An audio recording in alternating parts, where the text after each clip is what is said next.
গুতো খায়, দুটো ছেলে মেয়ে হয়, কুত্তের মতো ওরা ছিঁড়ে ছিঁড়ে খায়। ওই খাওয়ার পরে আবার আসতে চায় সনাতন ধর্মের ভিতরে, কিন্তু সনাতন ধর্মের শাসন এত করা, ওরে আনে না তারা। কিন্তু আমি করছি অভয়বাণী দান, যদি কোনো ছেলে কিংবা মেয়ে ধর্মান্তরিত হয়ে যায়, আবার যদি নিজ ধর্মে আসতে চায়, দু হাত বাড়িয়ে দেবো তাকে ধর্মে আনার জন্য, কোনো ভয় নাই, আনা যাবে।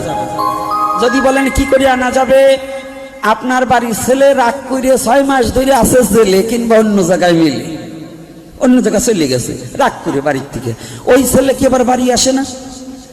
তো বাড়িতে জায়গা দেন না, দেন কিনা?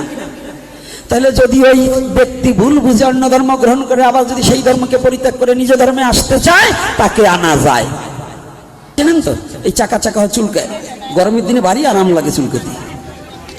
ছোটবেলায় হয়েছে তো তাই বললাম, এখন সাইড